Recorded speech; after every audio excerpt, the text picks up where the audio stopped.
November মাসের প্রথম ২৯ দিনে দেশে ২৬৮ কোটি ১১ লাখ ডলার রেমিট্যান্স পাঠিয়েছে প্রবাসীরা। প্রতি ডলার ১২২ টাকা দরে দেশীয় মুদ্রায় এর পরিমাণ ৩২,০০০ কোটি টাকারও বেশি। রোববার বাংলাদেশ ব্যাংকের হালনাগাদ প্রতিবেদন থেকে এ তথ্য জানা গেছে।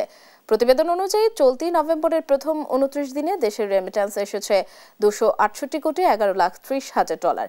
এর মধ্যে রাষ্ট্রীয় মালিকানাধীন ব্যাংকগুলোর মাধ্যমে এসেছে ৫১ কোটি ৬৯ লাখ ৪০ হাজার ডলার। এছাড়া বিশেষায়িত ব্যাংকগুলোর মাধ্যমে ২৭ কোটি ৯৫ লাখ ৭০ হাজার ডলার, বেসরকারি ব্যাংকের মাধ্যমে ১৮৭ কোটি ৯০ লাখ ৭০ হাজার ডলার এবং বিদেশি খাতের ব্যাংকগুলোর মাধ্যমে এসেছে ৫৫ লাখ ৫০ হাজার ডলার রেমিট্যান্স।